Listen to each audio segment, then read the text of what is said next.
Muy buenas tardes, gracias por estar acá. En nombre de la maestra Lourdes Álvarez Casa, la directora general del CIDEM, damos la bienvenida. Nos honramos con la presencia de la mayoría que conocen. Pero, Braulio, estamos esperando al próximo, como decía Braulio, un momento en el camino. Y básicamente lo que queremos hacer el día de hoy es homenajear a uno de los filósofos del país.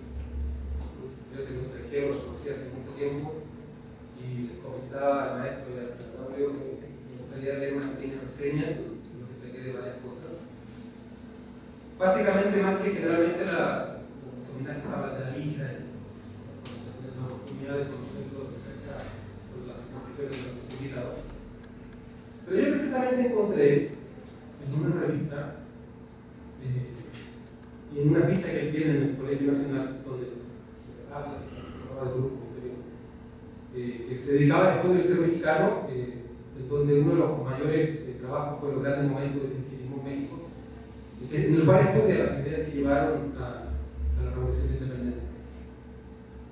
De este colegio empezó a formar parte del 14 de noviembre del 78 y el curso de ingreso se tituló Filosofía y Dominación, en el que además de preguntarse para qué sirve la filosofía.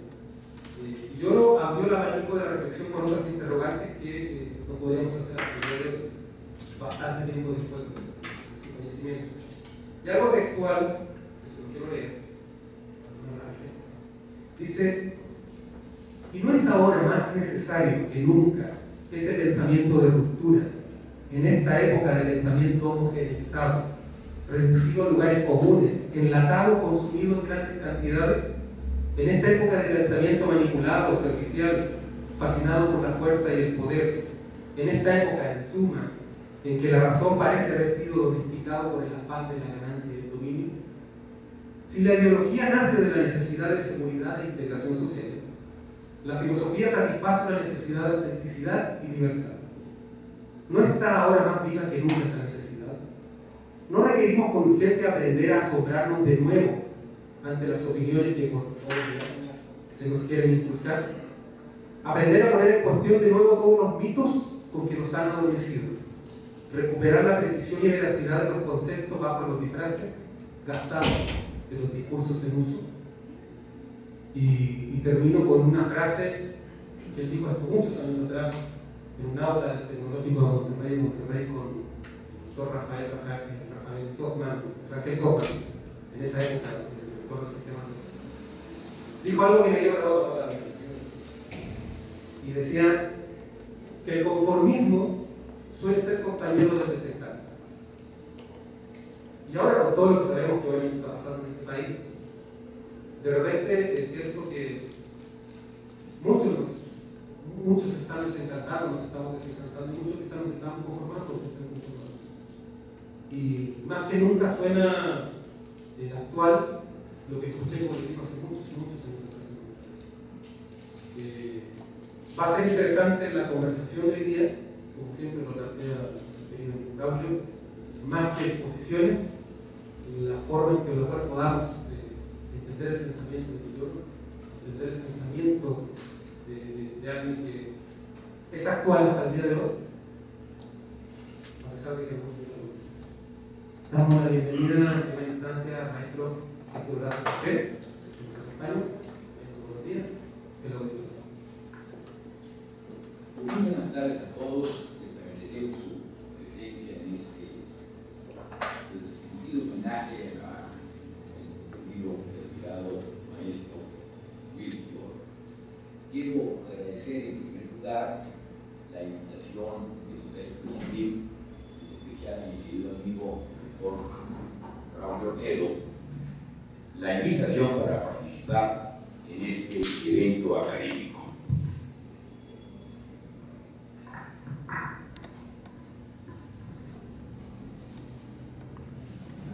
En este segundo homenaje que le rendimos a Virgilio, filósofo, escritor, historiador, diplomático, profesor y funcionario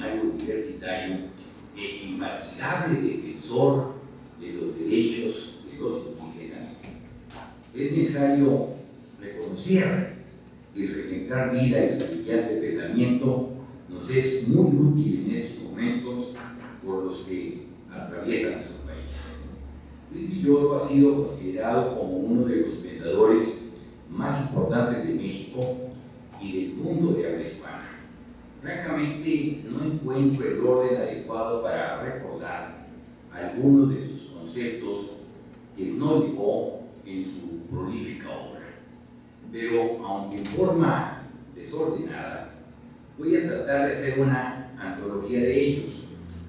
Uno de los problemas que más ocupó a Villoro fue el indígena. El problema del indígena está presente desde la conquista. Nos dice Villoro, el Estado plural, pluralidad de culturas, por demás vigentes. Aquí nos dice que hay un nuevo culto, el del mercado, y en este culto oficia un capital sin patria, que no está sujeto a las leyes de ningún Estado y que a todos impone sus propias reglas. Las bolsas de valores están ligadas a través del mundo y funcionan transfiriendo en un momento de un punto a otro del globo enormes capitales. Esos desplazamientos pueden desestabilizar en un instante la economía de cualquier país. Estamos, nos dice Villoro, ante un nuevo poder mundial del que depende la suerte de una gran parte del mundo. Un poder sin fronteras, sin contrato social, sin leyes ni sanciones.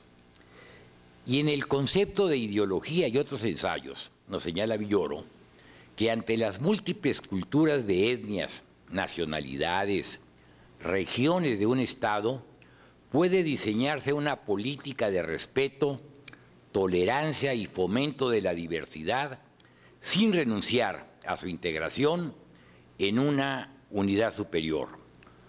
Una posición semejante solo es posible si se preservan las estructuras y organizaciones comunitarias intermedias entre los individuos y el Estado-nación, que pueden servir de soporte a la diversidad de formas culturales frente a la cultura hegemónica.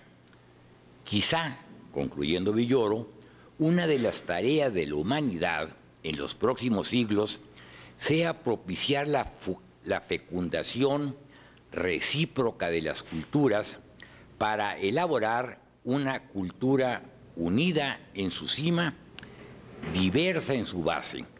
Entonces empezaría la historia una de la especie. En el proceso ideológico de la Revolución de Independencia, Villoro nos dice que pocas revoluciones presentan a primera vista las paradojas que nos ofrece nuestra guerra de independencia. Nos encontramos con que muchos de los precursores del movimiento se transforman en sus acérrimos enemigos en el instante mismo en que estalla, con que no consuman la independencia quienes la proclamaron, sino sus antagonistas. Y por último, con que el mismo partido revolucionario ocasiona la pérdida de los consumadores de la independencia.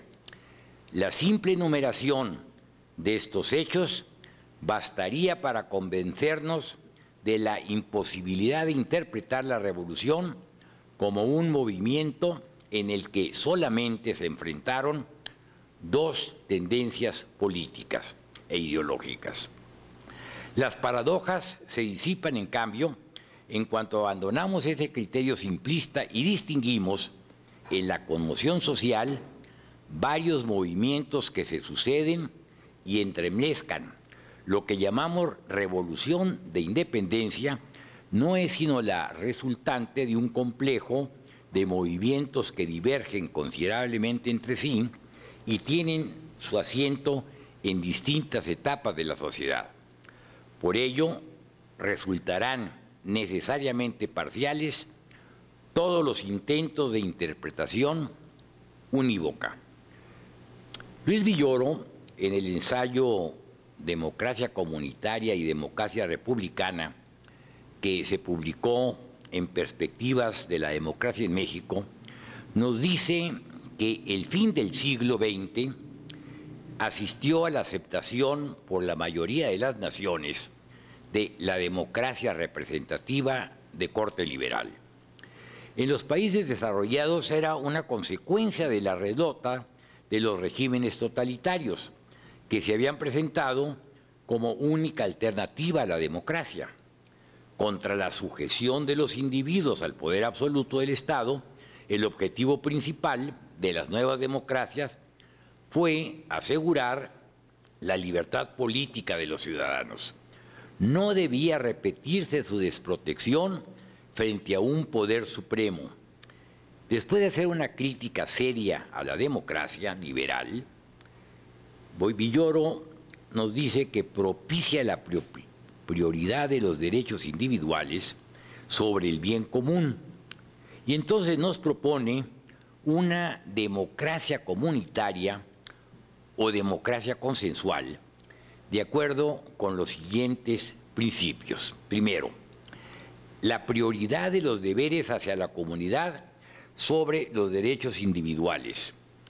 El servicio a la comunidad es condición de pertenencia y la pertenencia condición de derechos.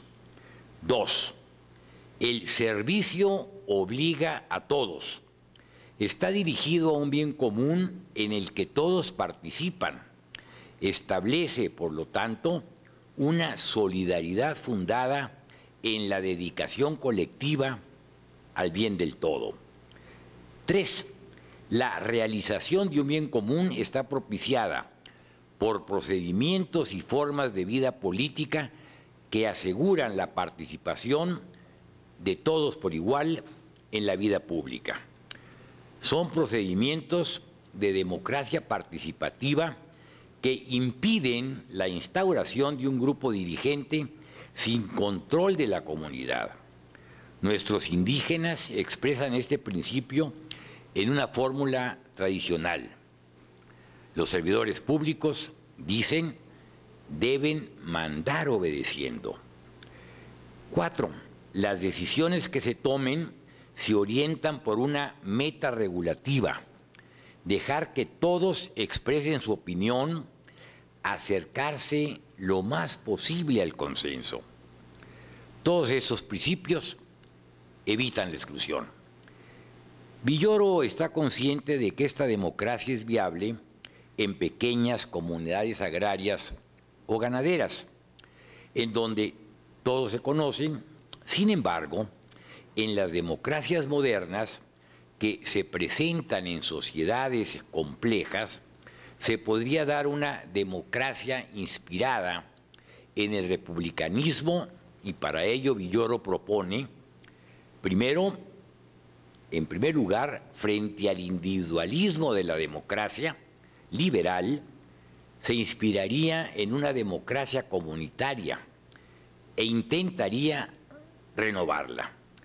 Trataría de revalorizar las formas de vida e instituciones comunitarias, reconocería y consolidaría las que ya existen y fomentaría su surgimiento en distintas esferas de la sociedad.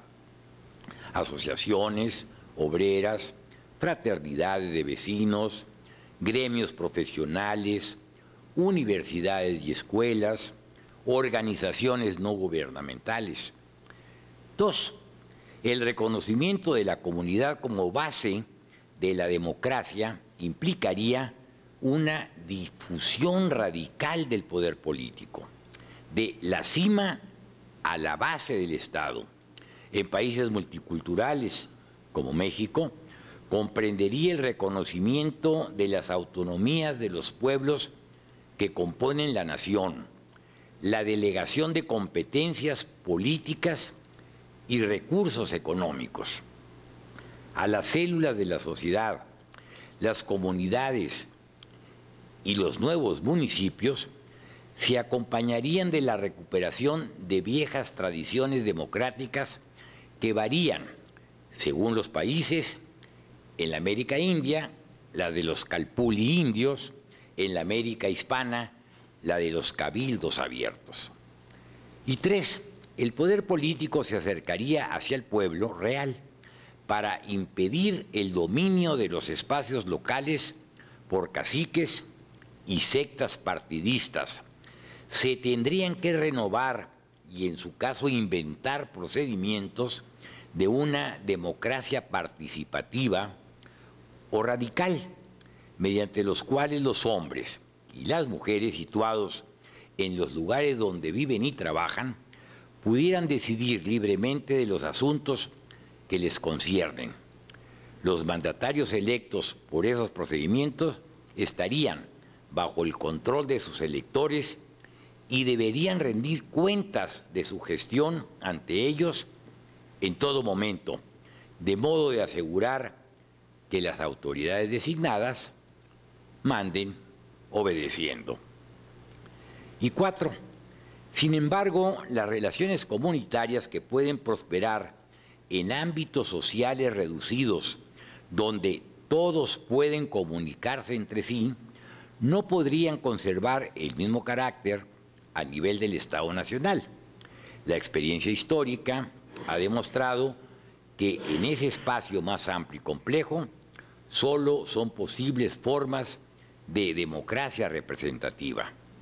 No obstante, los efectos nocivos de la representación podrían ser limitados por procedimientos inspirados en formas de democracia directa, apertura a todas las asociaciones y no solo a los partidos políticos para presentar candidatos.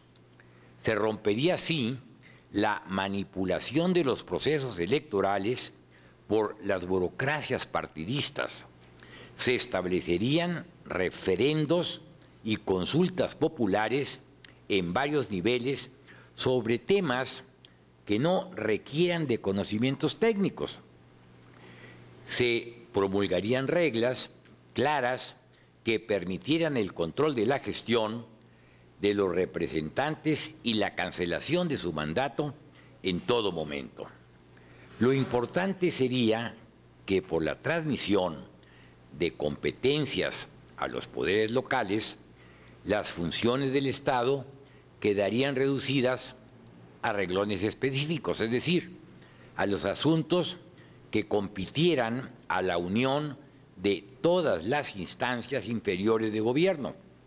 Por ejemplo, relaciones internacionales, dirección general de la economía global, defensa, protección del medio ambiente. Frente al Estado-nación homogéneo, cuyo poder centralizado dominaba los poderes locales, se tendría un Estado plural que derivara su poder del reconocimiento y la cooperación de las diferencias.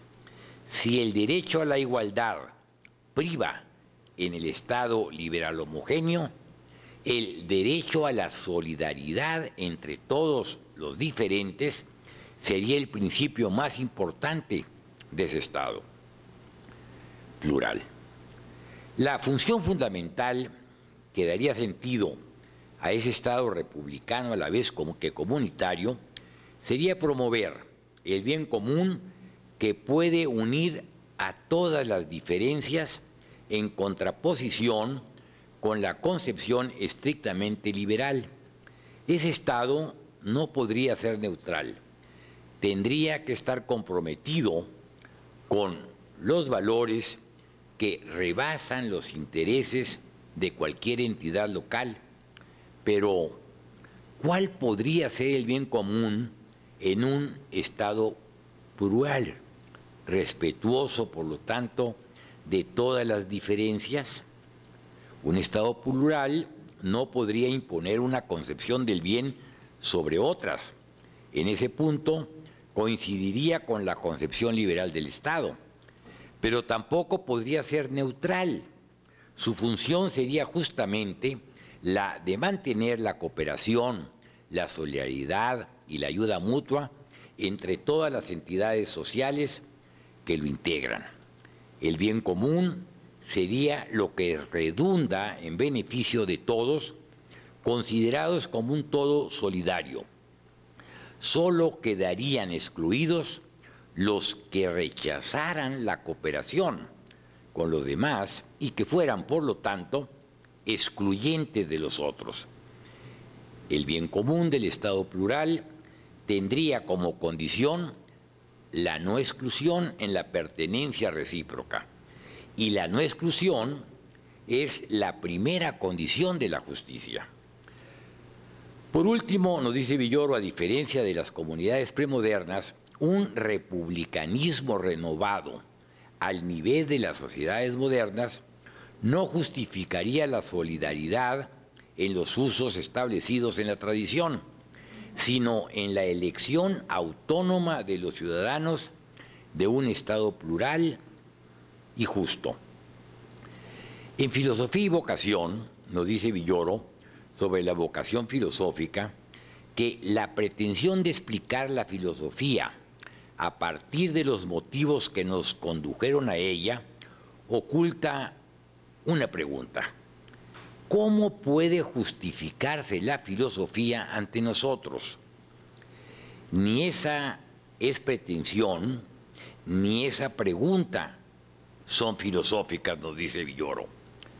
En efecto, nos dice, los motivos personales que conducen a la actitud filosófica pueden ser diversos, mas todos tienen en común el formar parte del orden mundano, prefilosófico, y el pretender que la filosofía responda a exigencias que ese orden plantea. Ahora bien, nos dice Villoro, es propio de la filosofía comenzar donde ese orden termina. La filosofía consiste por esencia en un poner, hacer dubitable, desconectar el orden mundano, natural al cual pertenecen esos motivos y exigencias. Sería un círculo pretender explicar por el orden mundano natural una actitud que consiste en ponerlo en cuestión. La inversa, en cambio, sí es posible: juzgar por la filosofía acerca de los motivos y exigencias del orden mundano natural. Que a la esencia de la filosofía pertenezca poner en cuestión el mundo natural que, con todas sus motivaciones, deriva de su doble carácter radical: radicalidad del saber, radicalidad del orden, y que a la esencia de la filosofía pertenezcan poner todas estas cuestiones en claro.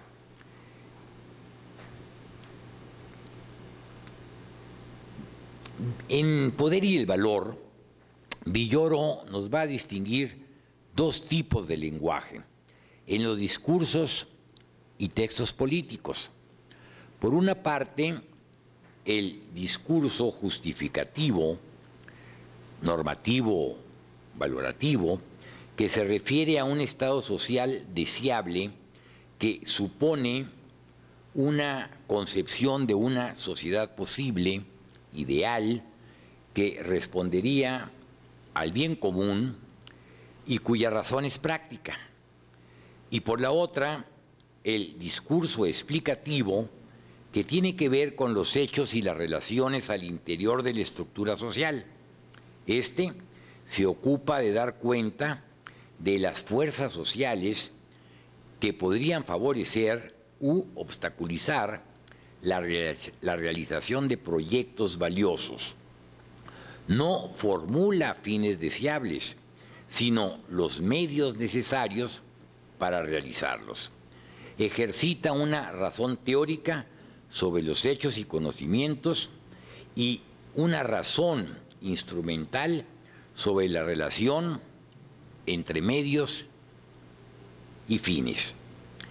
La filosofía política no se entiende sin la confluencia y relación recíproca de uno y otro discurso. Esta relación suscita una antinomia, una contradicción.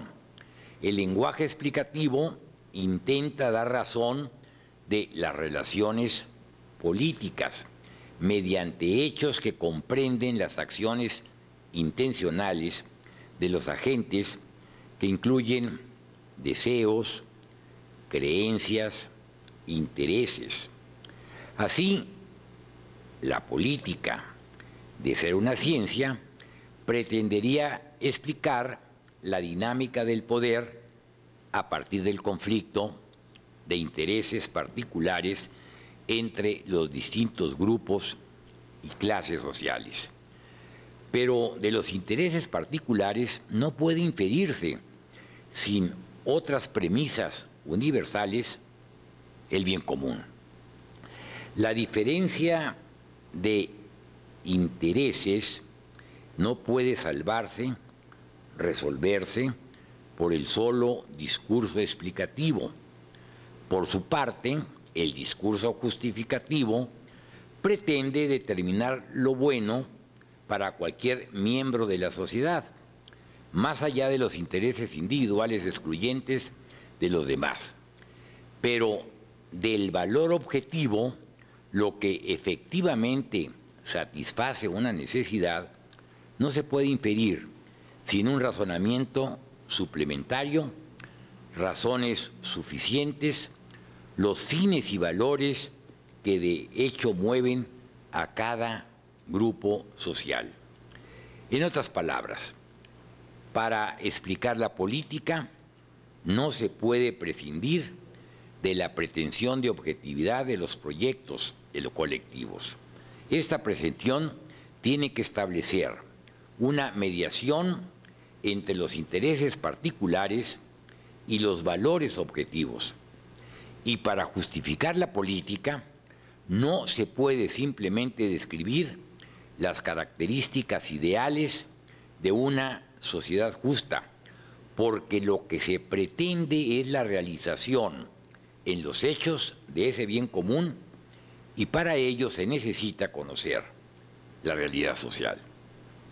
Aquí pues se vuelve problemática la articulación de ambos niveles de la política. Pero Villoro nos propone una formulación teórica que apunta a salvar esta brecha que corre entre estos dos discursos. Y en tres retos de la sociedad, Villoro plantea tres de las asignaturas que tiene pendiente la sociedad latinoamericana: la ausencia de justicia, de democracia y de políticas que reconozcan la pluralidad.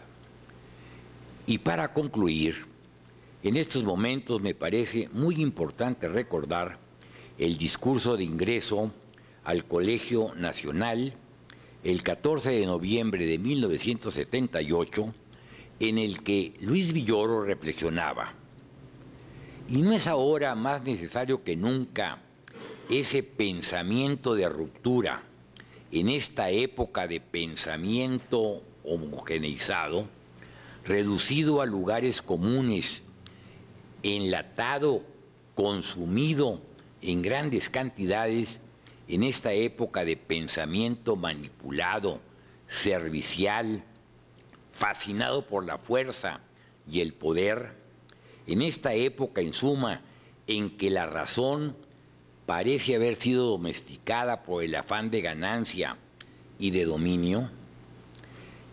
Si la ideología nace de la necesidad de seguridad e integración sociales, la filosofía satisface una necesidad de autenticidad y libertad. ¿No está ahora más viva que nunca esa necesidad? ¿No requerimos con urgencia aprender a asombrarnos de nuevo ante las opiniones que por obvias se nos quieren inculcar? Aprender a poner en cuestión de nuevo todos los mitos con que nos han adormecido, recuperar la precisión y veracidad de los conceptos bajo los disfraces gastados de los discursos en uso? Muchas gracias.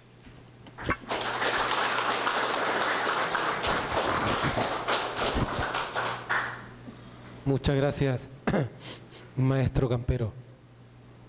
Vamos a dar la palabra al doctor Braulio para que nos comparta.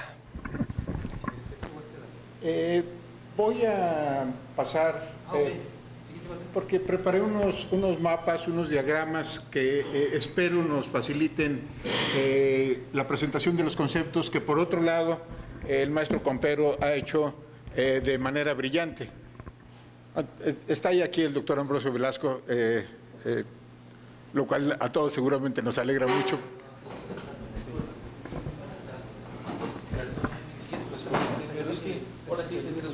Casi 4 horas. ¿Cómo estás? Buenas tardes. ¿Cómo estamos?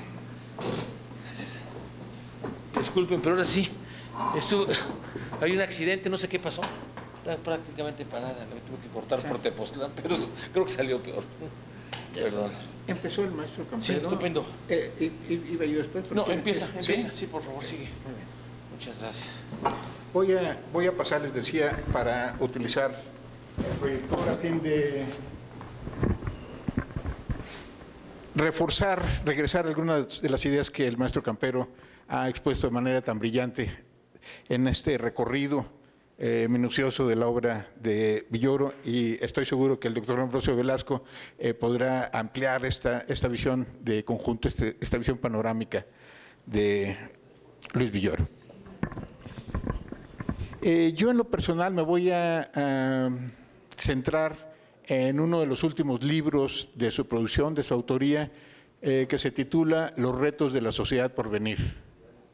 Estos retos son 3 que ya se han enumerado aquí de manera puntual: el reto de la justicia, el reto de la democracia y el reto de la diversidad, de la pluralidad, de lo que llama Villoro en el último capítulo de esta obra la interculturalidad.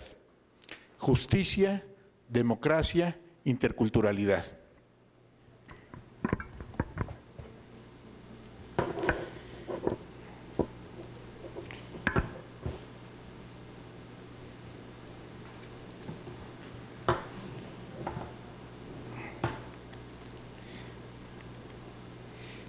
El primero de los diagramas, el primer mapa, es una referencia, una descripción en conjunto de la obra de estos 3 grandes apartados que mencionaba. ¿Se ve?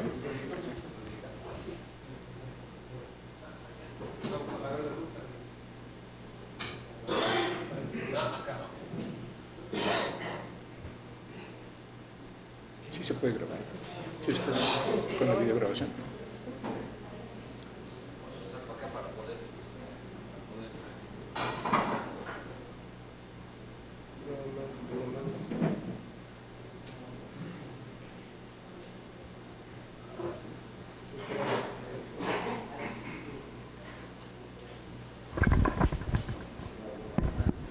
Bueno, mencionaba entonces estos 3 grandes apartados: justicia, democracia, interculturalidad. En el apartado de justicia nos presenta 3 puntos que desarrolla a lo largo de él. La negación del bien común como una manifestación de injusticia, no cumplir con las normas universales existentes, y finalmente el apartado que me parece más importante es cómo podemos reflexionar acerca de la justicia desde su negación, desde su ausencia, no proponiendo un conjunto de valores universales que causan consenso entre iguales en una sociedad organizada, sino identificando y reflexionando sobre la injusticia, sobre la falta de justicia. Los capítulos, los subcapítulos que componen este apartado son sentidos de justicia, el modelo teleológico, el modelo deontológico, las antinomias de la justicia Y finalmente, superación de las antinomias, se pregunta. En el segundo apartado, democracia efectiva, se señalan, y aquí quiero recuperar la intervención del maestro Campero precisamente en uno de los apartados que me parece central y que nos liga de forma sustantiva con el seminario de filosofía política impartido por el doctor Ambrosio Velasco, el de la democracia comunitaria o del republicanismo comunitario. Esa otra forma de entender la democracia, que no es la democracia hegemónica, dominante, la democracia liberal del capitalismo, en donde hay una clara separación entre el representado y el representante. El representante termina siendo ajeno al representado y lo que representa son otros intereses, desde luego sus intereses personales, los intereses partidarios y muy fundamentalmente, de manera marcada, los intereses de los grupos de poder del capital. La democracia como una postura moral, la izquierda como una postura moral, es el apartado que cierra este gran conjunto de ensayos que conforman la segunda parte alrededor de la democracia. La izquierda como una postura moral establece un deslinde que es fundamental y que sin embargo está vigente en esos membretes o en esas franquicias partidarias que se autodenominan como de izquierda y que tenemos ejemplos elocuentes en nuestra vida parlamentaria actual para poder cuestionarnos si efectivamente es izquierda esos partidos PRD, PT, Movimiento Ciudadano que se autonombran como de izquierda. La postura de Villoro es clara, la izquierda es una postura moral. No es adecuarse a un conjunto de creencias, no es reproducir una teoría, no es estar insertos en un marco ideológico. La izquierda es una postura moral que requiere irrumpir en la vida real y que requiere irrumpir desde una filosofía ética, política, desde una postura moral precisamente. El tercer grupo de ensayos que conforman este libro, Interculturalidad, habla de las múltiples formas de vida y los capítulos que integran este conjunto sobre la interculturalidad son condiciones de la interculturalidad, multiculturalismo y derecho, del Estado homogéneo al Estado plural y multiculturalismo como un liberalismo radical. Voy a proceder rápidamente a recorrer cada uno de esos tres grandes apartados a partir de algunas ideas que se exponen en este primero acerca de la justicia.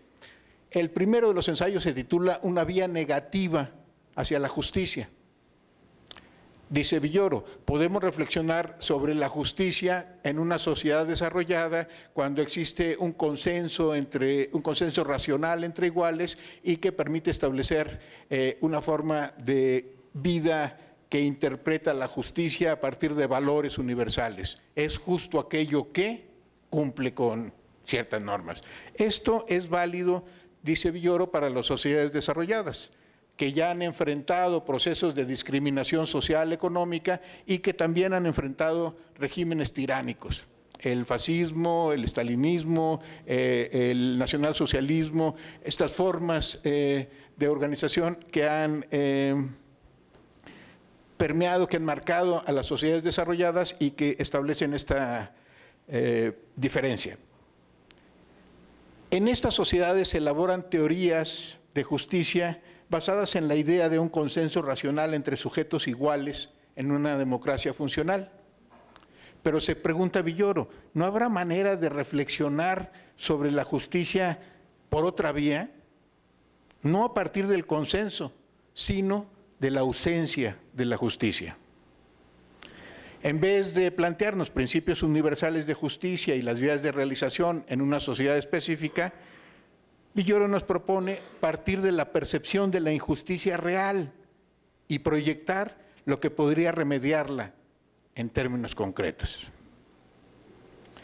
Percibimos la injusticia a partir de la vivencia de un daño injustificado y gratuito producido por un poder. ¿Implica la justicia escapar del poder?, se pregunta Villoro. y empieza especificando lo que entendemos por poder, recurriendo a unas citas fundamentales de Max Weber y de otros autores, fundamentalmente Platón en la República. Poder, nos dice, es la capacidad de actuar y causar efectos que alteran la realidad, tanto como individuos, así también como grupos sociales. Poder es dominio sobre el entorno natural y social. La sociedad no puede entenderse sin la presencia del poder. Hobbes, Thomas Hobbes, primer filósofo en la modernidad que toca el tema de la filosofía política, señala que el deseo es el móvil central, que es el punto que determina todas las otras áreas del actuar, tanto en lo personal como en lo social. Esta pulsión originaria de la vida, que es el deseo, se complementa con su negación, que es el temor a la muerte. Toda acción humana se basa en el deseo de vida y temor a la muerte. De allí, señala Villoro, el afán de poder. Poder para preservar la vida, poder para protegernos de la muerte. Dice Hobbes, lo cita Villoro, una inclinación de la humanidad entera, un perpetuo afán de poder que solo cesa con la muerte. Sin embargo, lo que escapa al afán de poder son las acciones contrarias a su búsqueda. Si bien esa pulsión originaria de todas las otras pulsiones, deseos humanos, es el poder, nos hace ver que hay una forma que se contrapone a ese poder frente al afán de poder. Solo hay una alternativa, la búsqueda del no poder. Y el no poder, entendido como es enfrentar al hombre de poder, que no está opuesto, que su contrario no es el impotente.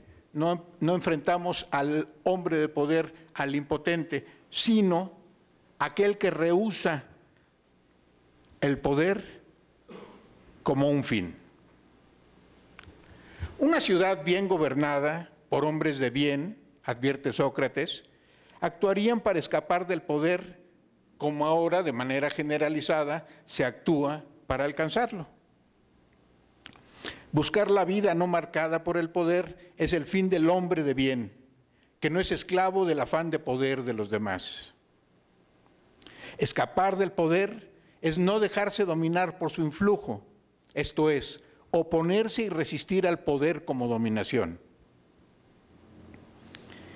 Llamamos contrapoder, dice Villoro, a toda fuerza de resistencia frente a la dominación.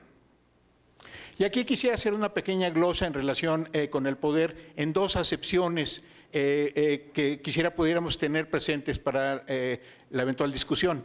El poder, como se ha planteado hasta aquí en esa cita de Hobbes, como una pulsión originaria que determina todas las otras pulsiones en el ser humano, el deseo de poder, el afán de poder, la voluntad de poder, que no era ajena al pensamiento de Nietzsche, y que aquí Villoro nos contrapone el no poder, no como impotencia, sino como un bien, como los hombres de bien que señala Sócrates, Platón, a través de Sócrates en su obra La República. Llamamos contrapoder a toda fuerza de resistencia frente a la dominación. Hay un poder sobre, un poder de dominación, y hay un poder para la vida. El poder sobre, el poder de dominación es el poder político que en sus agravios, que en sus acciones genera violencia e injusticia. El poder para es un poder que nos está distribuido a todos de manera equitativa. Todos. Se dice que información es poder y todos utilizamos información para poder vivir. Quisiera aquí apuntar una aproximación que se hace desde el pensamiento de la cibernética. Norbert Wiener, en Cibernética y Sociedad, habla acerca del concepto de información, que me parece crucial en relación con la definición de esta otra acepción del poder. Información, dice Wiener, es todo aquello que es objeto de intercambio entre nosotros desde luego en la perspectiva de sistemas, de la cibernética, nosotros y nuestro medio ambiente. Información es lo que es objeto de intercambio entre nosotros y nuestro medio ambiente.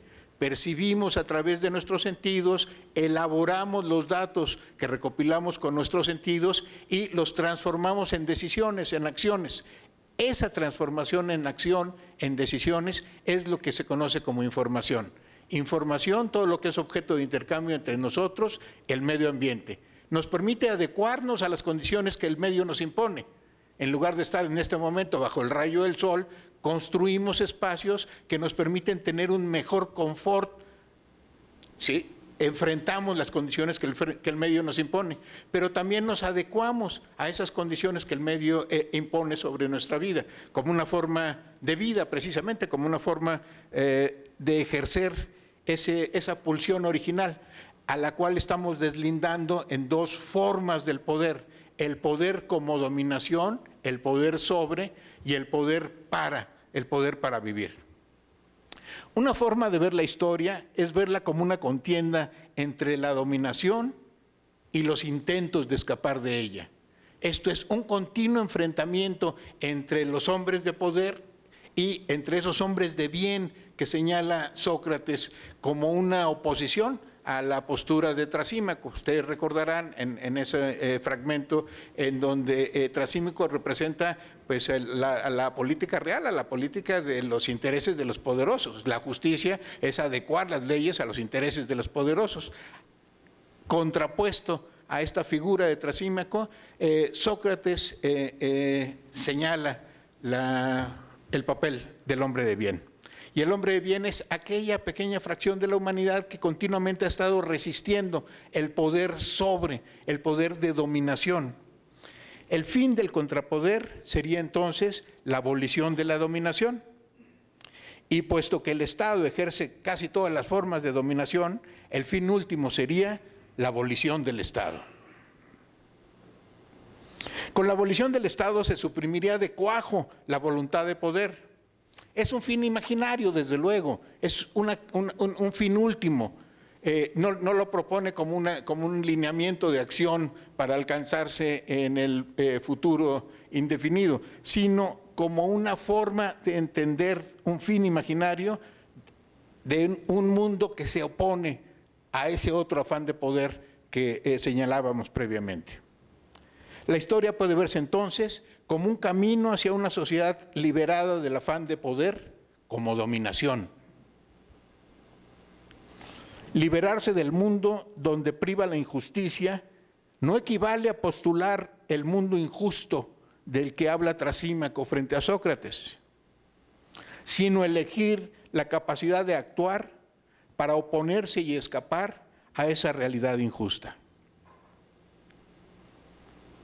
Una vía negativa frente al poder no es buscar la justicia, sino cómo escapar del poder injusto. Dejo hasta aquí solamente para señalar este primer conjunto de ensayos en el apartado relativo a la justicia. El primero, la justicia como una vía negativa para llegar a ella, no el establecer un conjunto de principios que norman una justicia ideal, sino la identificación de la falta de justicia como una manera práctica de enfrentarla, ideando, imaginando, estableciendo pautas prácticas para acabar con esa injusticia.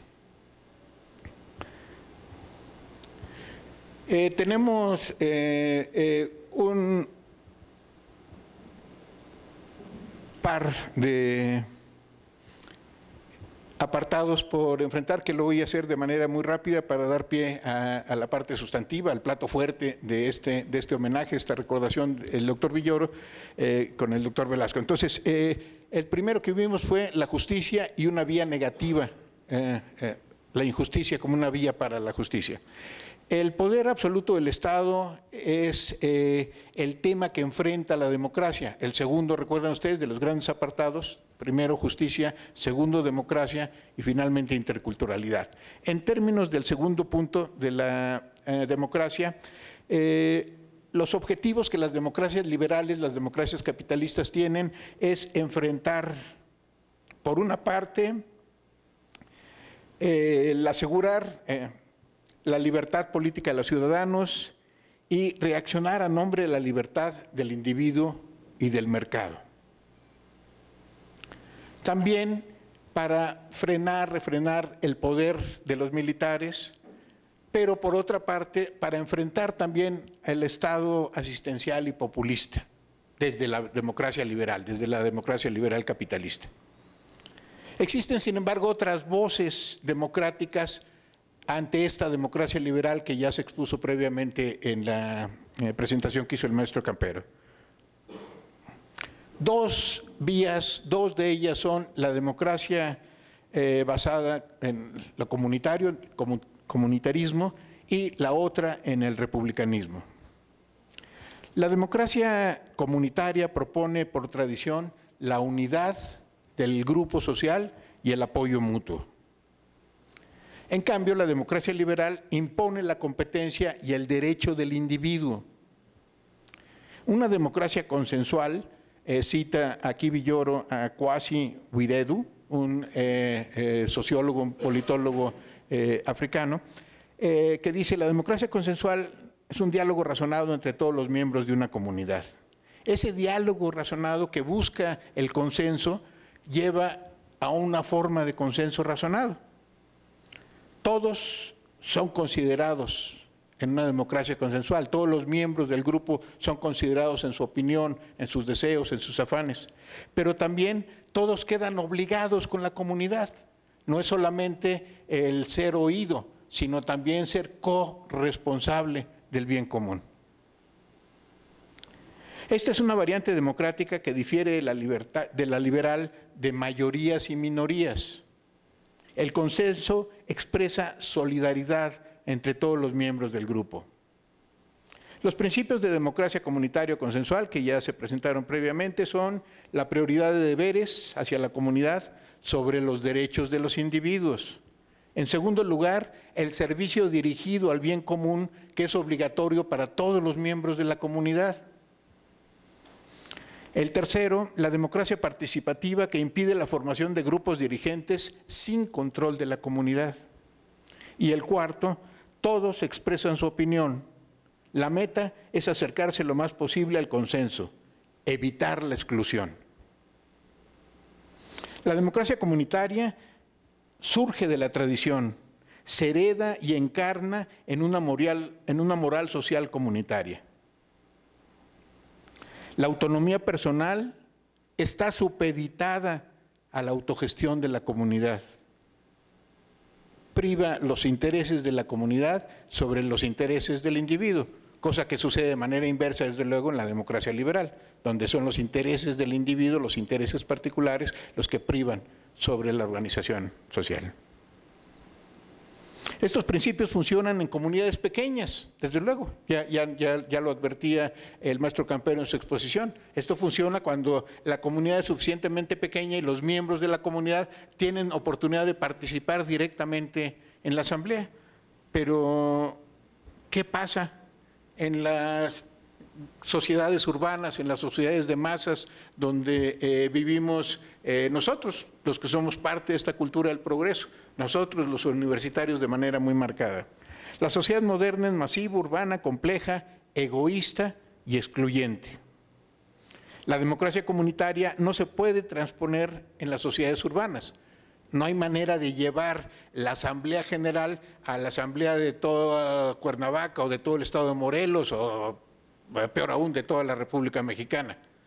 No se puede transponer, pero sí podemos encontrar vías específicas para, no desde arriba, sino desde abajo, propiciar la organización horizontal donde las voces de esta democracia comunitaria, participativa, directa, se puedan escuchar.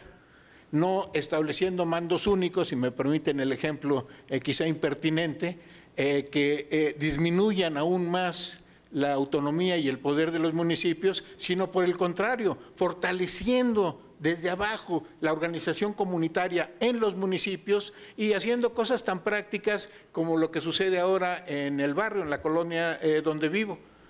Tenemos patrullas que son de la Carolina y que sabemos quiénes son los policías y que los policías los conocemos y nos conocen.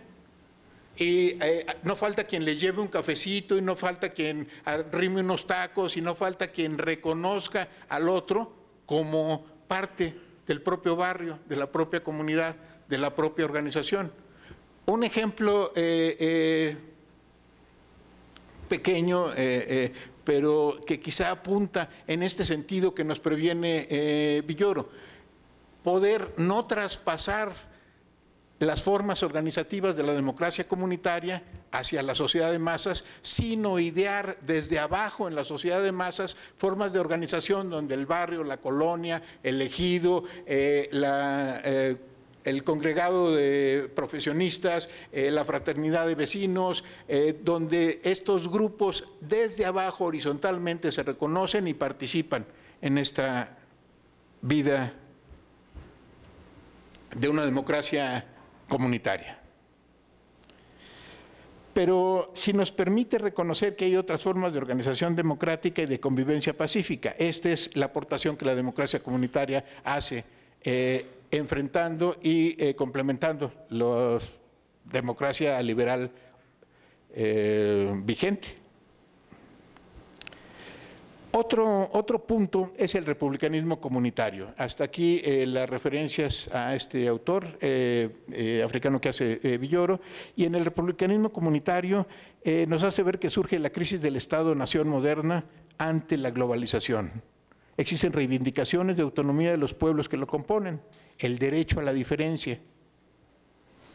1. Frente al individualismo liberal está el ciudadano comunitario que reconoce y promueve las formas comunitarias. 2. Los valores comunitarios como base democrática implica una difusión del poder desde la cima a las bases. Fortalecer las comunidades y municipios frente a los poderes centrales. Justo lo contrario de lo que está sucediendo ante nuestras narices. Justo las acciones contrarias de lo que requeriría una sociedad civil organizada desde abajo horizontalmente para fortalecer sus propios poderes. Formas tradicionales como el calpul indígena hasta el cabildo abierto de origen español. Tradiciones del pensamiento que están vigentes en nuestras propias prácticas políticas y que el republicanismo nos podría permitir precisamente recuperar ante la hegemonía total de la democracia liberal imperante. El poder del mandatario está bajo control popular para rendir cuentas y aprender a mandar obedeciendo. Es claro, en los municipios autónomos, en los municipios libres en Chiapas, el mandatario es conocido, reconocido y vigilado de manera permanente. Y no solamente no tiene un sueldo de estos sueldos de 100 veces el salario mínimo que se otorgan los funcionarios públicos en la actualidad, sino que tiene que poner de su bolsa, como sucede en las mayordomías, como sucede en esas organizaciones comunitarias en donde el que manda empieza a obedecer. En el Estado-Nación, la representación debe estar controlada por la amplia participación, el referéndum y la revocación de mandato. Puntos pendientes en nuestra legislación de actualizar, de ampliar, de criticar, de renovar. La función del Estado se reduce por la transmisión de funciones y prerrogativas a los poderes locales, característica fundamental, desde luego, de la vida republicana. 5. La solidaridad y el apoyo mutuo es el bien común que buscaría este Estado plural y justo. Voy a dejar hasta aquí, si ustedes me permiten, mi participación, aunque está pendiente lo relativo a la interculturalidad. Bueno, me voy brevemente entonces por interculturalidad porque me permite regresar a democracia precisamente al primero de los puntos expuestos. Condiciones de la interculturalidad. Primero partimos del hecho de reconocer la pluralidad de culturas culturas que existen de manera simultánea y sucesiva. Esta diversidad de culturas que se nos oculta a nosotros, curiosamente, los miembros de la cultura del progreso, que creemos que nuestra cultura es la cultura, así con mayúsculas o con K, para ponerlo de manera más enfática, sofisticada y pedante. La cultura dominante en el mundo es la cultura del progreso, la cultura que nosotros profesamos. Seguramente en un auditorio en Sudáfrica, en Tokio, en Santiago de Chile, en Nueva York, encontraremos muchas semejanzas culturales con nosotros. Nos vestimos de la misma manera, tenemos hábitos alimenticios semejantes, tenemos preferencias, gustos, ideas semejantes entre todos nosotros, los miembros de la cultura del progreso. Y por eso creemos que nuestra cultura, la cultura de los universitarios, es la cultura. Y vemos con desdén, cuando no con desprecio, a las otras culturas. Esas otras culturas que nosotros pretendemos encabezar y decir, orientar, forzar a seguir un camino que nosotros como universitarios, como miembros de la cultura del progreso, sí sabemos cuál es: garantizar las condiciones materiales para la reproducción y acumulación del capital, que es como nos enseña el pensamiento liberal a pensar, reconocer que el poder se basa en la propiedad, en la productividad, en el rendimiento y sobre todo en esa capacidad enorme de control mental que representan las diferentes formas de los medios masivos de comunicación y marcadamente la educación escolarizada.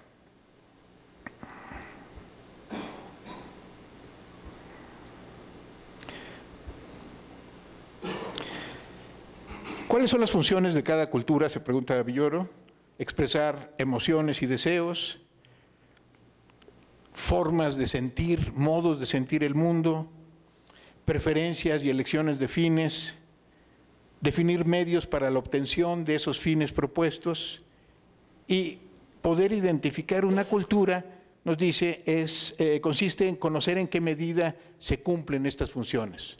Entonces, identificamos que existe una cultura cuando hay manera de ver cómo se cumplen estas características que mencionaba: las preferencias en elección de fines, los modos de sentir el mundo, las emociones, los anhelos.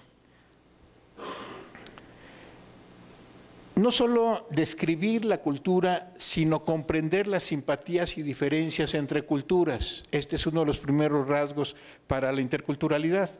La comprensión de una cultura es neutra. Este punto me parece fundamental.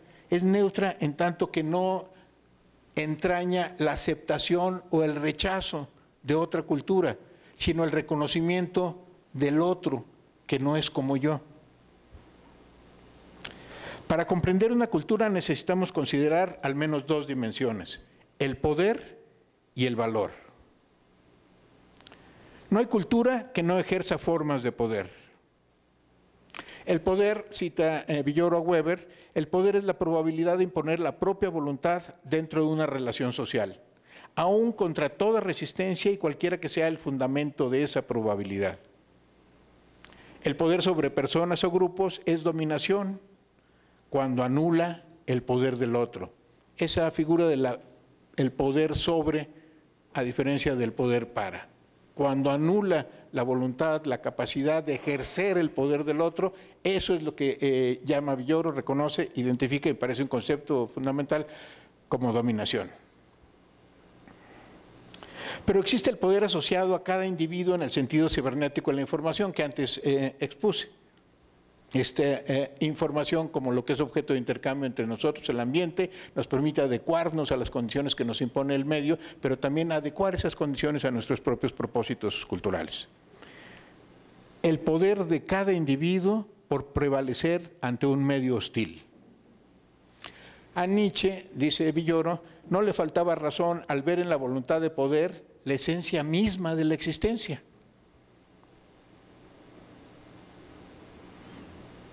El valor. No hay poder que no se manifieste en múltiples valores. Y no hay, en cambio, valor que no esté expresado a través de poderes. Poder y valor son estas dos dimensiones en las que se establece precisamente el rasgo de la necesidad de un acercamiento intercultural. No solamente reconocer la diversidad, la multiplicidad de culturas, no solamente la diversidad necesaria que entraña la pluralidad, sino reconocer al otro como un semejante, a las otras culturas que no son nuestra cultura y muy particularmente desde esta perspectiva que mencionaba antes, la cultura dominante, la cultura de la democracia liberal que es hegemónica en el mundo y que lleva a una especie de confusión que no nos permite reconocer que existe en otras culturas, que existen otros en otras culturas semejantes a nosotros. Este acercamiento a la otra cultura sin juicios de valor, sin aceptar o rechazar los valores de la otra cultura, me lleva a concluir con un breve, pero me parece oportuno, poema de Octavio Paz que se llama Hermandad y que alude precisamente a esta condición del otro como mi hermano, como mi semejante. Soy hombre, duro poco, y es enorme la noche. Las estrellas escriben, sin entender, comprendo. También soy escritura. Y en este mismo instante, alguien que quizá no ha nacido, también me deletrea. Hermandad, paz, justicia, democracia, los retos que tenemos de la sociedad por venir, los retos que nosotros, los universitarios, los académicos, los intelectuales, tenemos como una oportunidad de expresar las convicciones o como una necedad de continuar con las conveniencias. Muchas gracias.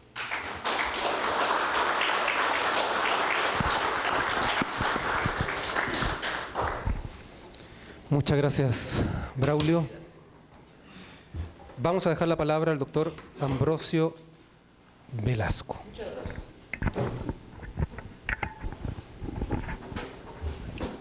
Gracias.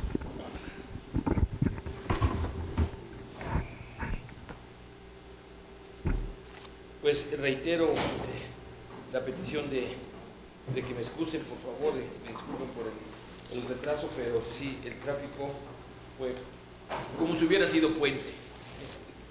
Como si hubiera sido puente. No nos pudimos escapar finalmente. Sí, la mera verdad, sí, por más que la pasamos de 13 para ahora, pero sí, bueno, mil disculpas.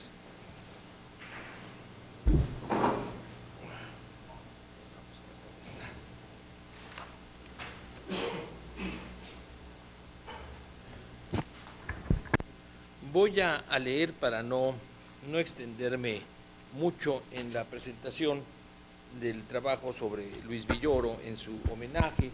Pues en primer lugar quiero expresarles pues que guardo un gran afecto y reconocimiento a Luis Villoro. Fuimos colegas en el instituto, desde luego pues ha sido uno de nuestros profesores fundamentales en el ámbito de la filosofía, y yo creo que uno de los pensadores, de los humanistas más destacados de la segunda mitad del siglo XX y de lo que va del siglo.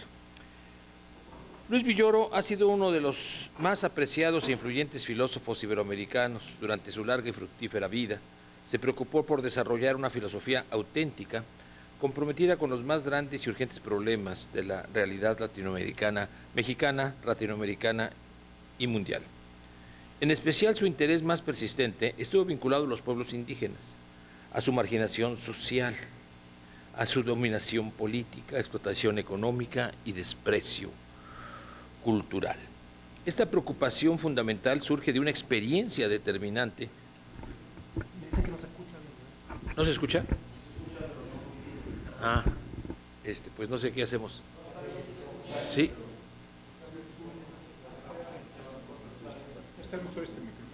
Ajá. Okay. Sí. Creo que sí está mejor. Sí. Gracias. ¿Sí, verdad? ¿Está mejor? Ok. Esta preocupación fundamental, pero yo creo que dos se oye bien con este, ¿no? Ok. Esta preocupación fundamental surge de una experiencia determinante que tuvo en su niñez, cuando apenas acababa de regresar a México, de Barcelona, donde nació en 1922. Como hijo del patrón de la hacienda, cuando le presentaban a los trabajadores, uno de ellos, un indio, le besó la mano en señal de respeto y reconocimiento. Esa experiencia le impresionó dramáticamente a Luis Villoro desde niño y fue la motivación de su filosofía, de toda su filosofía. Nos dice, y cito en una entrevista que le hizo Carlos Oliva, un poco antes de morir y que se publicó en La Jornada, dice Villoro: yo que no soy indígena, tuve siempre la sensación de que habría un valor y una posibilidad de acercamiento al otro, que era el indígena, desde mi punto de vista, en una forma que supera mi propio cerco individual.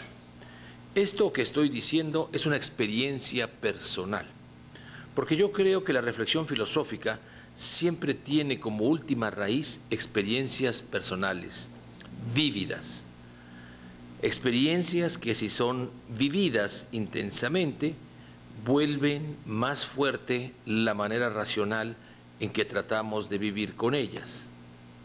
Entonces, creo que estas experiencias personales son las que no se borran en toda la vida y son las que dan lugar al razonamiento. Esta es una postura filosófica muy importante de Luis Villoro, porque normalmente hay una oposición, o muchos filósofos se plantean una oposición excluyente entre emoción y razón, ¿verdad?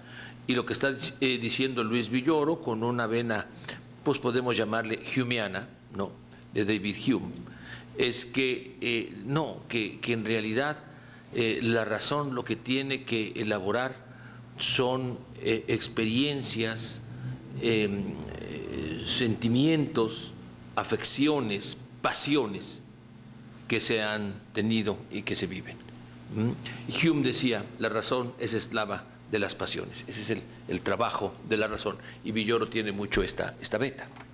Claro, no es simplemente hablar, dejarse llevar por las pasiones, sino darle cauce racional y elaboración racional a las pasiones.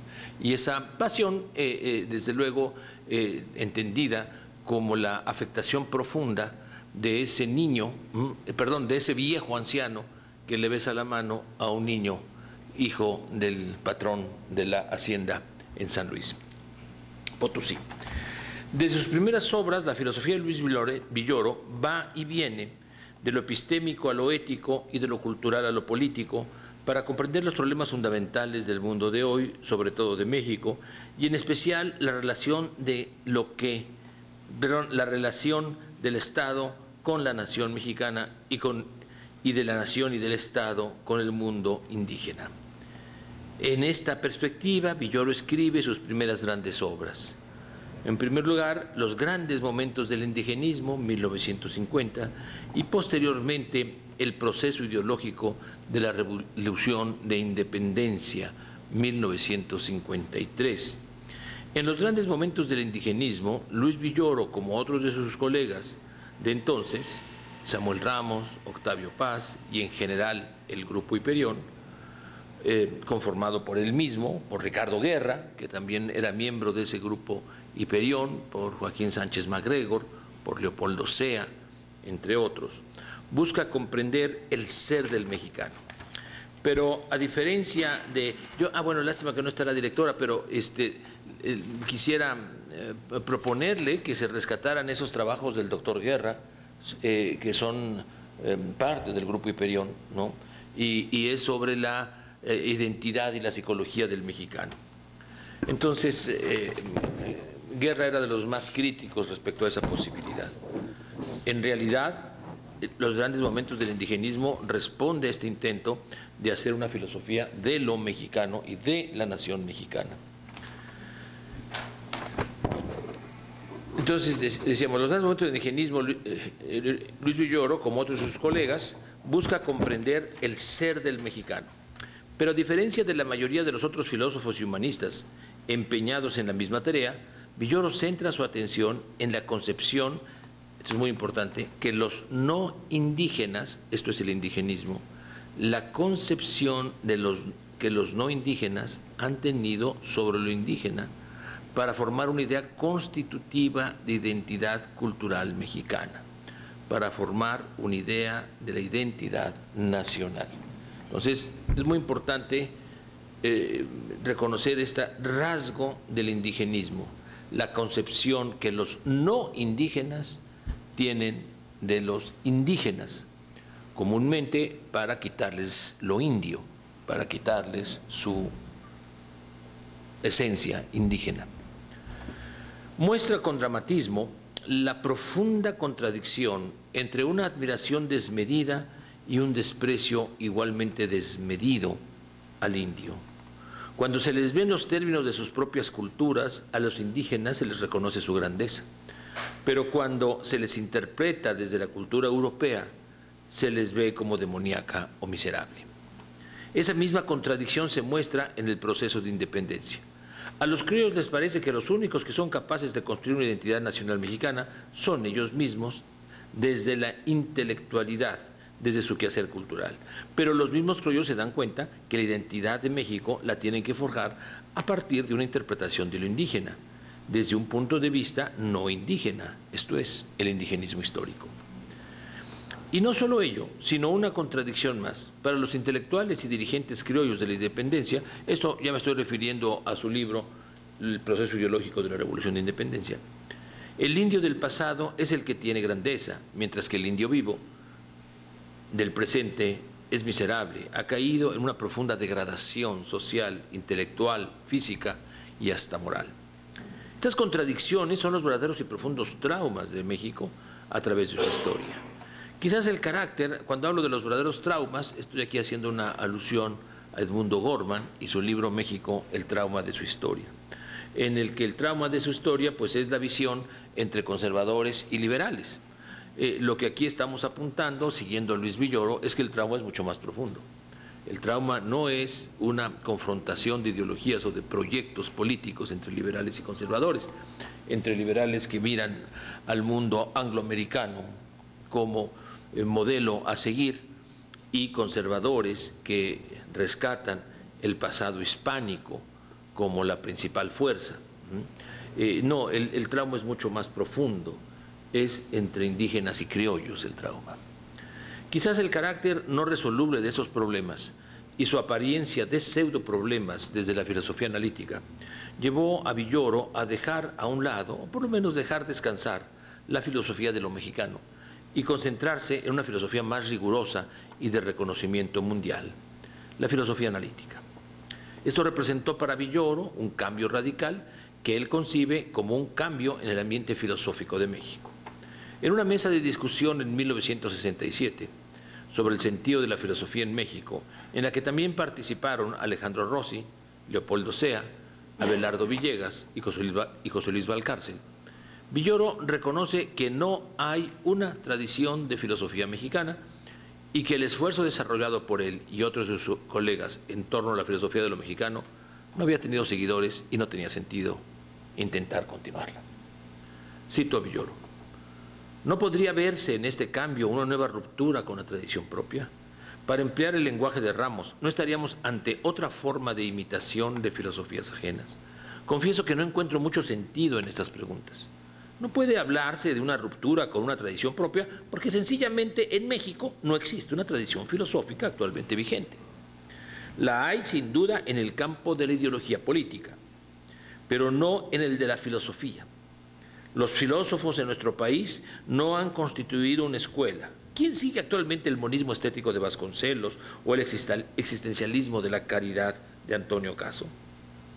Tampoco la corriente de filosofía de lo mexicano formó una escuela porque no dio respuesta a las cuestiones fundamentales de la filosofía ni pretendió hacerlo.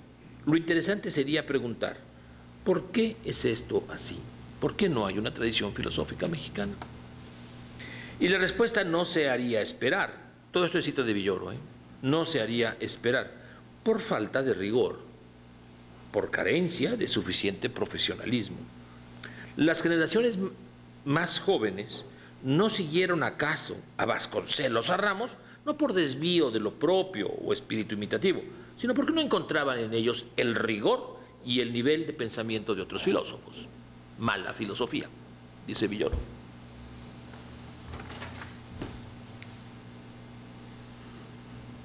Solo habrá una escuela de filosofía propia cuando alcancemos un nivel científico en filosofía semejante al de los países más avanzados.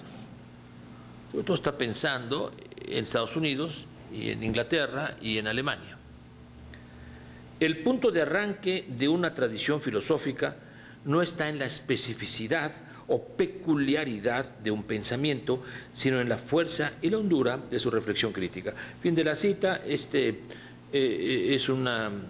la reproducción de estas ponencias, 1967, que se publicó en la revista de la Universidad de México en mayo de 1968. Desde luego aquí la confrontación fundamental es con Leopoldo Sea, es Luis Villoro y Rossi por un lado contra Leopoldo Sea, iba a cárcel por otro, ¿verdad?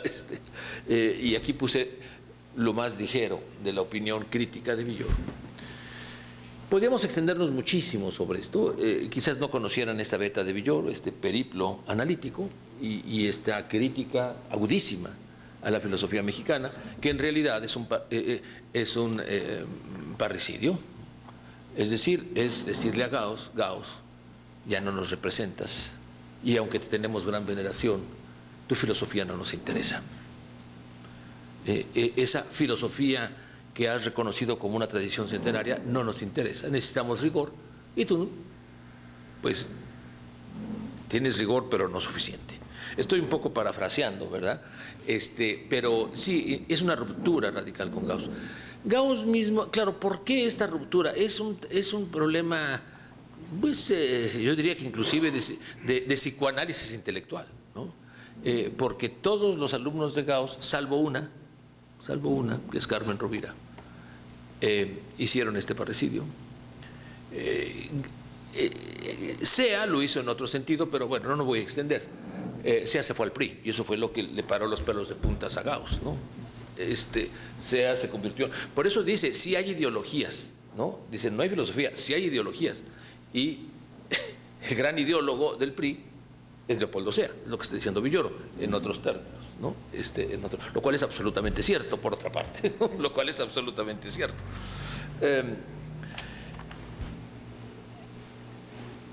Ok.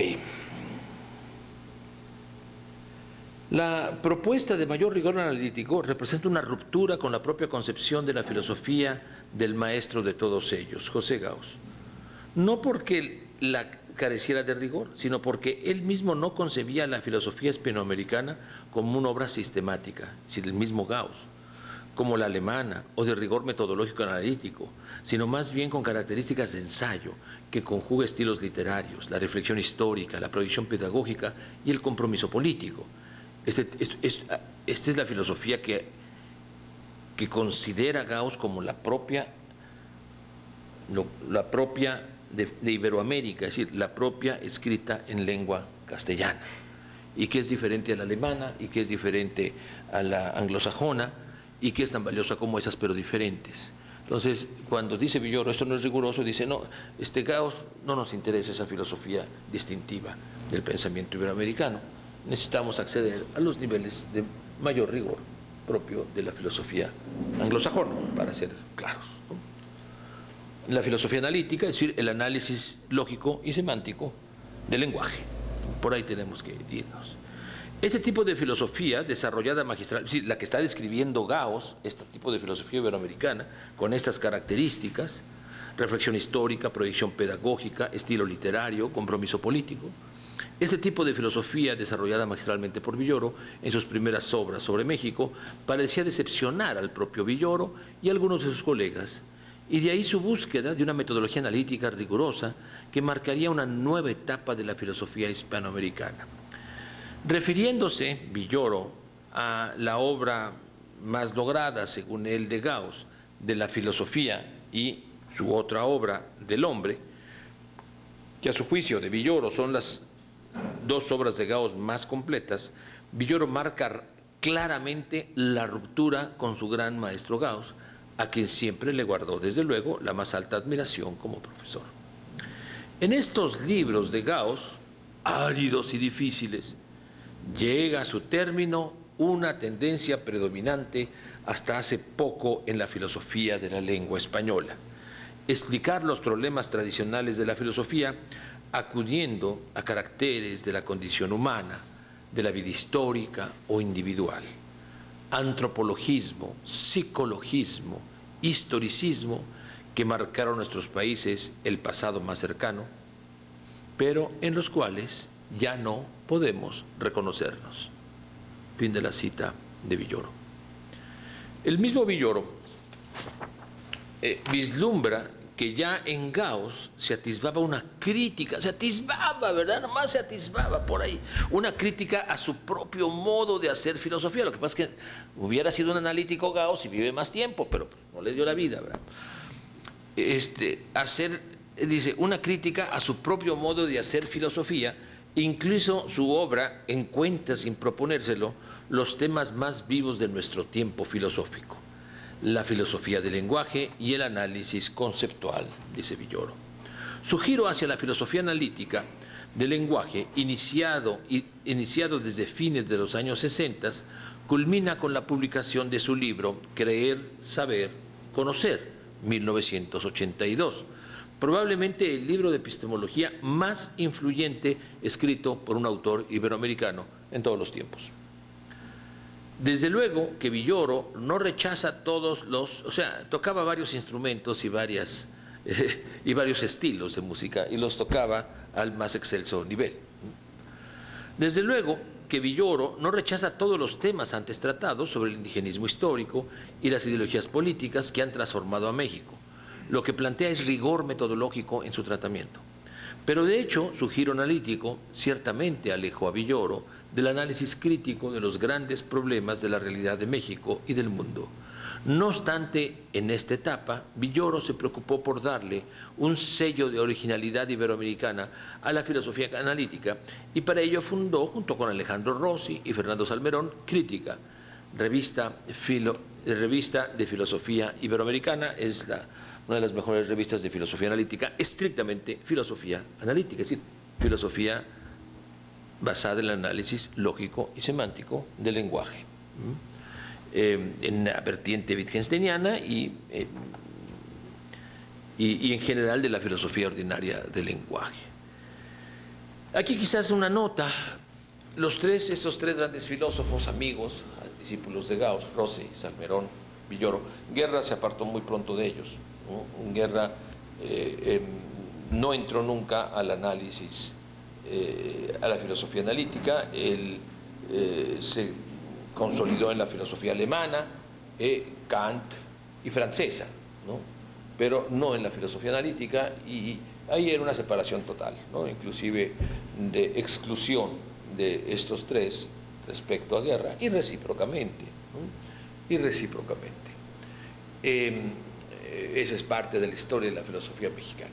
Pero los tres que son los mandamases de la filosofía analítica, los tres que crearon estas investigaciones filosóficas y de los que fundaron ahí su imperio, ¿no? Hay que decirlo, el del instituto, finalmente terminaron profundamente decepcionados del giro analítico.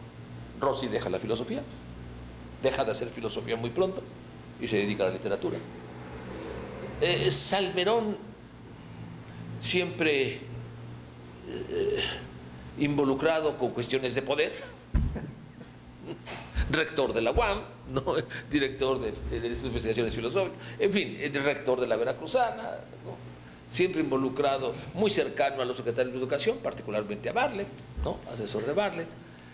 Pues no le daba mucho tiempo para hacer filosofía, pero después dejó la filosofía analítica y gracias a su hijo, que antropólogo, multiculturalista, pues al final un poco giró hacia problemas del multiculturalismo. Pero los tres terminaron profundamente decepcionados de la filosofía analítica. De ellos, el que tuvo el coraje, y aquí viene el gran virtud de Luis Villoro, para decir que yo iba a hacer una crítica devastadora. No, además son los tiempos, ¿no? Y ese giro analítico tenía que darse, ¿no? bueno, no sé si tenía que darse, pero consideraron que tenía que darse. Pero la grandeza de Villoro es que en realidad ese giro analítico fue como un rodeo, ¿verdad? Un rodeo para regresar con mayor rigor a los temas fundamentales que antes había tratado. Y al final de Creer, Saber y Conocer, ya adelanta que tendrá que reconocer, tendrá que volverse a los temas de ética y a los temas de cultura, que hacia 1997, ¿verdad? Poco antes, vuelve con su libro, que él consideró su gran libro, así lo consideraba, no tuvo ese reconocimiento, hay que decirlo, no tuvo tanto reconocimiento como Creer, Saber y Conocer, El Poder y el Valor, ¿no? Su libro publicado en el Fondo de Cultura Económica, El Poder y el Valor, que es una obra en la que Villoro puso muchísimo empeño y muchísimas esperanzas, y no obstante no tuvo ese calado porque no lo tenía, porque no lo tenía simplemente, ¿no?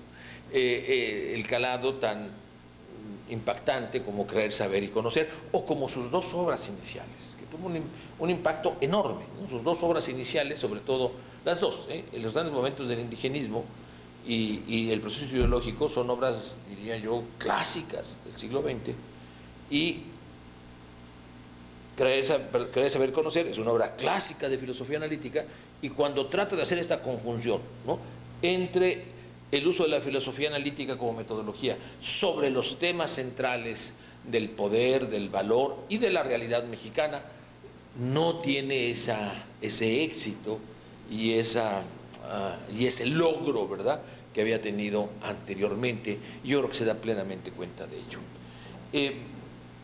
No obstante, Villoro cada vez se vuelve más metido, y mucho más metido, ya no voy a leer porque ya me extendí mucho, y mucho más comprometido con la realidad social y política de su tiempo, como nunca antes lo había estado.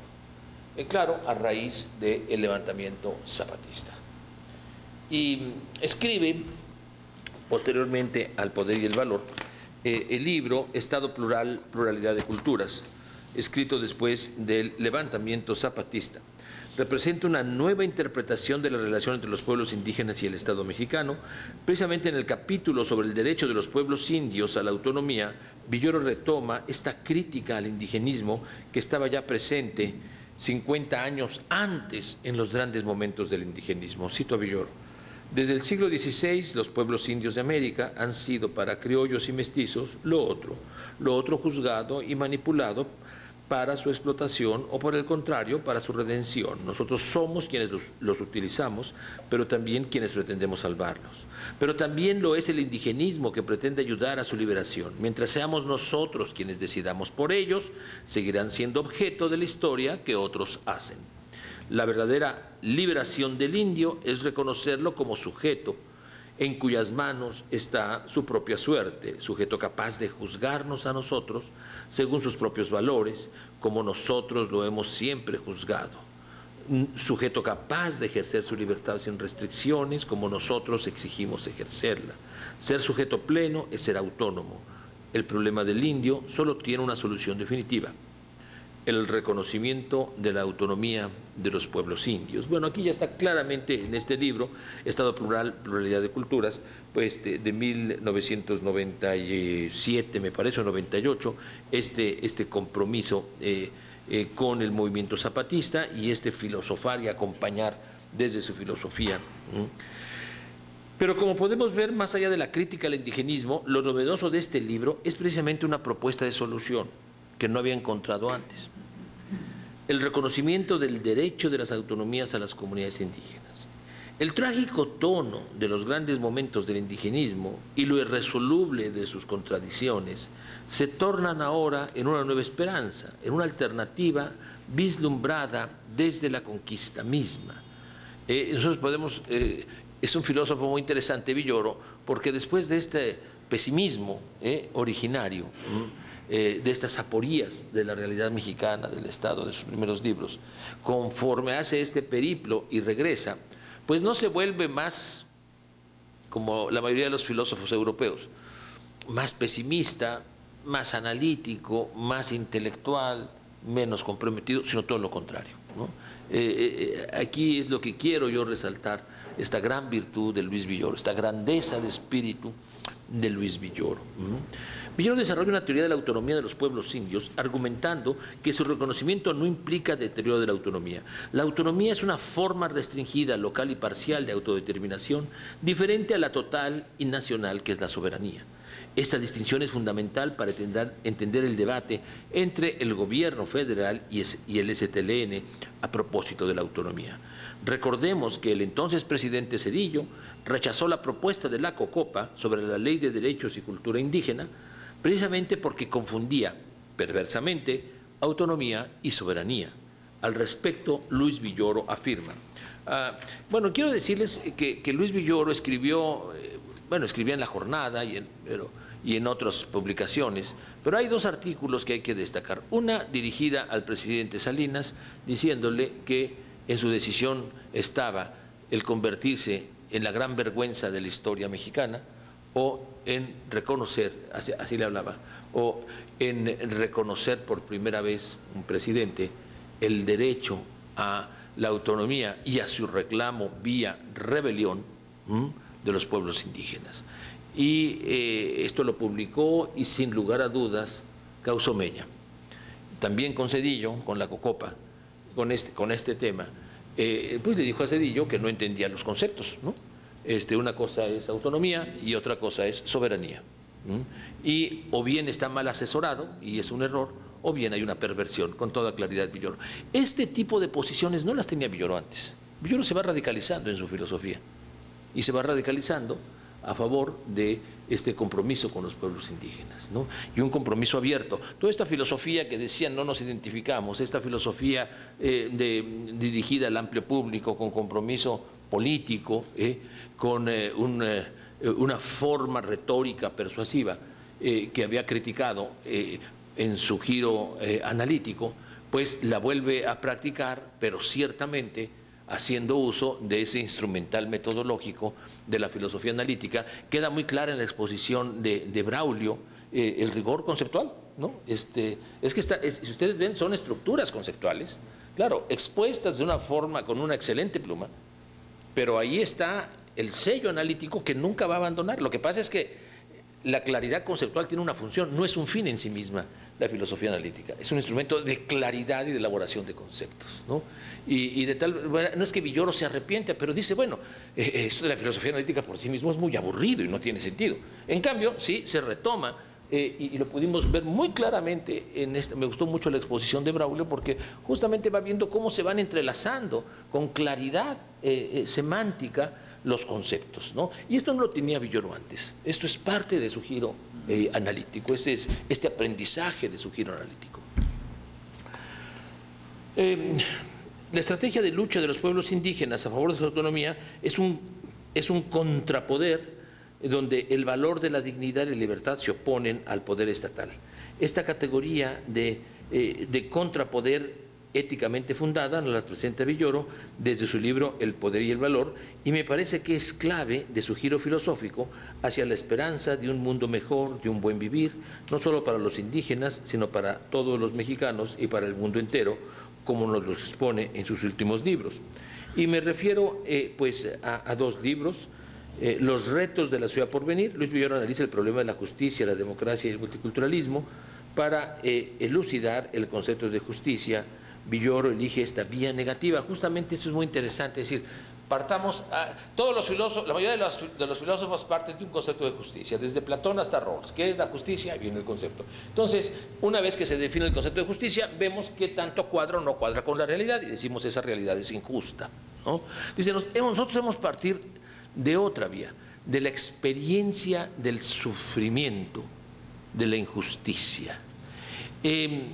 Yo tuve oportunidad de presentar su libro con Luis Villoro. En realidad siempre era muy amable y me invitaba, pese a que a veces era irreverente y algo crítico, me atrevía a eso, a veces no le gustaba, pero siempre muy respetuoso, y me volví a invitar. Esta idea de partir de la experiencia del sufrimiento es algo que propio, yo le decía a Luis, de la filosofía iberoamericana, sobre todo de la filosofía de Bartolomé de las Casas, de la filosofía de Alonso de la Veracruz, parten de la experiencia del testimonio de la injusticia, ¿no? Y ellos a cada rato, yo se lo comentaba a Luis, y Luis también después en tres retos, estos son los retos de la ciudad por venir, después vienen los tres retos, que es una síntesis, que es lo más logrado de Luis Villoro, yo creo. Y efectivamente después ya reconoce el momento de las casas. Alonso de la Veracruz no sé por qué nunca le dio entrada, yo se lo discutía, se lo proponía mucho y discutía con él. Lo del republicanismo también lo discutía mucho con él. Antes no le gustaba el republicanismo, después medio lo empieza a aceptar y a asociarlo con el comunitarismo.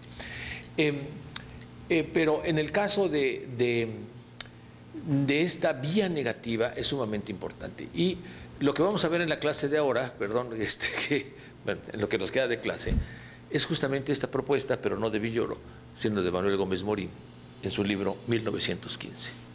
Lo único cierto es el dolor, dice Manuel Gómez Morín, y de ahí tenemos que partir. De ese dolor, que es una situación, 1915, es una situación muy parecida a la que vivimos hoy en día, ¿no? Entonces, ese dolor del asesinato, de la muerte, de la miseria, del caos, ¿no? Y de ahí tenemos que partir.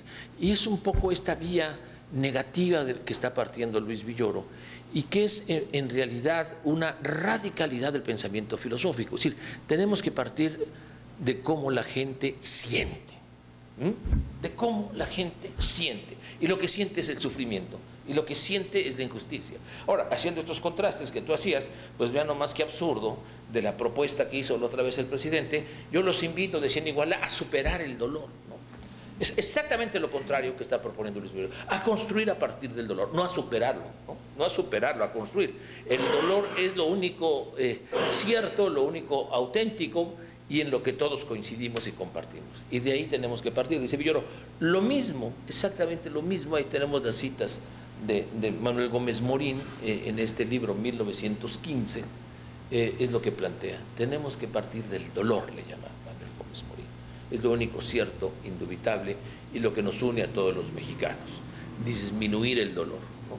Ya cómo, cuándo, con qué, a través de qué, ahí sí podemos diferir. Pero tenemos que partir de esta experiencia de todos, el dolor. Y es lo que está proponiendo Luis Villoro en esta vía negativa, y es en mucho también parte, les decía yo, del pensamiento iberoamericano desde la conquista, estos pensadores como humanistas como Bartolomé de las Casas o Alonso de la Veracruz, hasta la teología de la liberación. Se parte del dolor y de la injusticia, del dolor de la injusticia, ¿no? Y ahí es esta compasión, una pasión común. Bueno, esto es realmente un pensamiento radical, ¿no? Y esta grandeza de Villoro, que aparentemente después del giro analítico se volvería cada vez más exquisito, ¿no? Cada vez más alejado, cada vez en su atalaya filosófica, ¿verdad? Cada vez más riguroso. Sí, se vuelve más riguroso, pero lo singular es cada vez más radical políticamente, cada vez más sensible a la realidad del sufrimiento y a la forma en cómo perciben, conciben y viven los pueblos más oprimidos. Bueno, pues prácticamente esto que les estoy diciendo,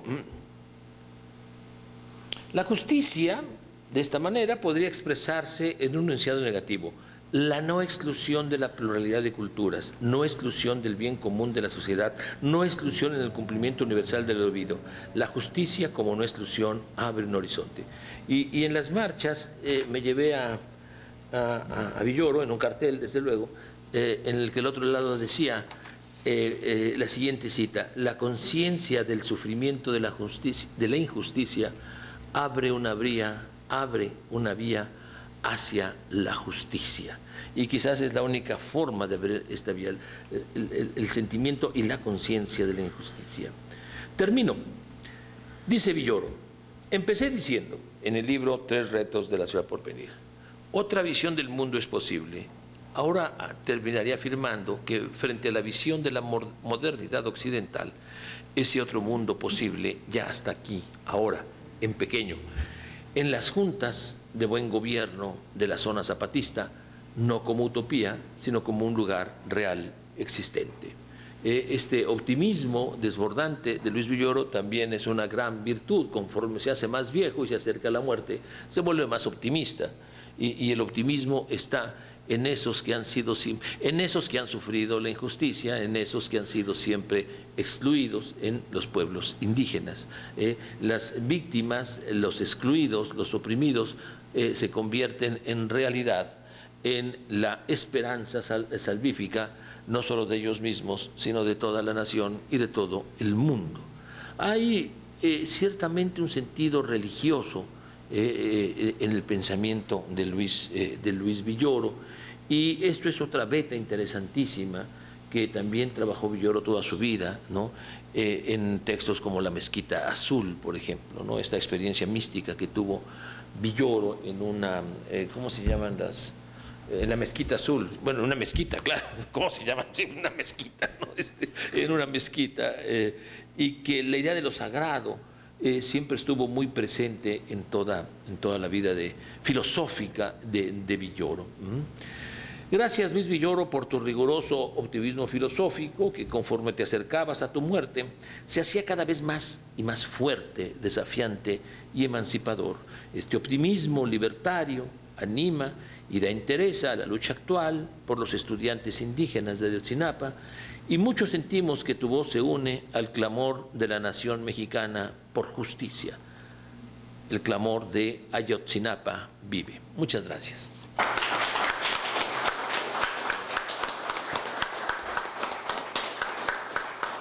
Muchas gracias.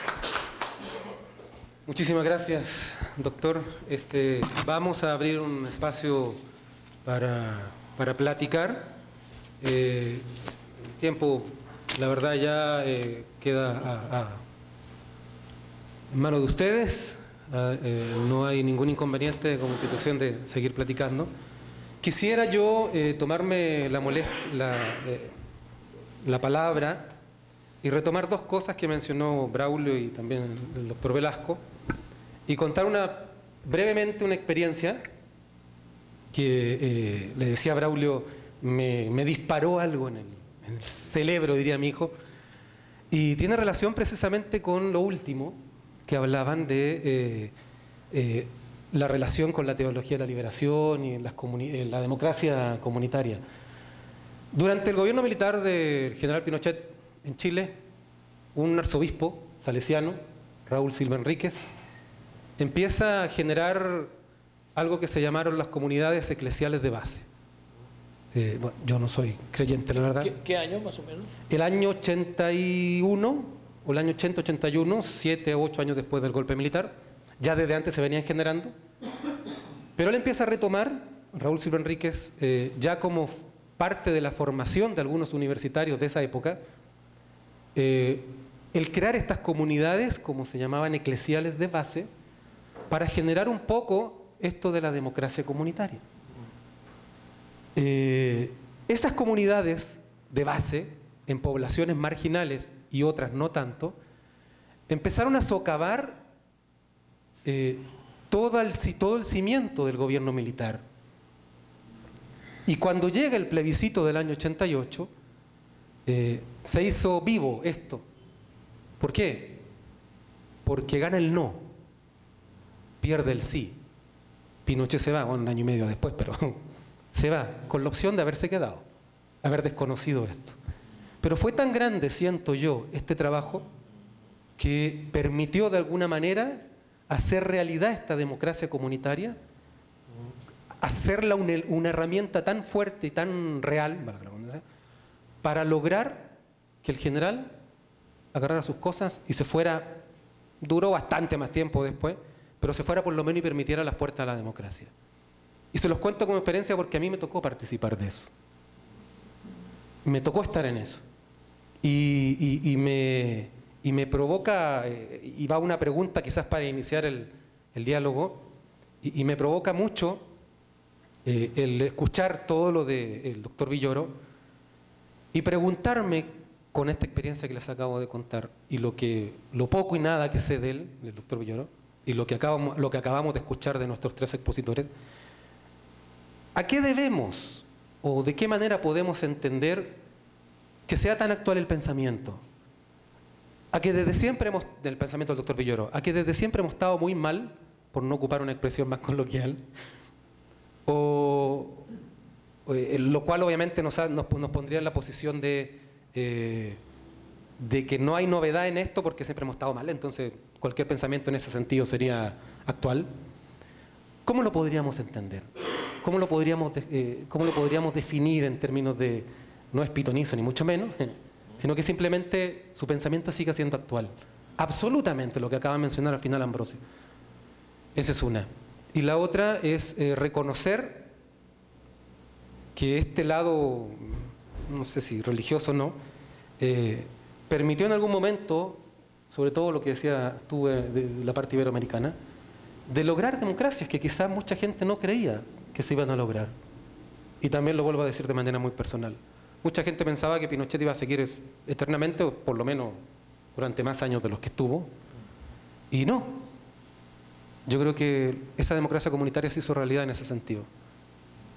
Y se logró que por lo menos se abriera esa puerta. Voy a dejar el micrófono para usted.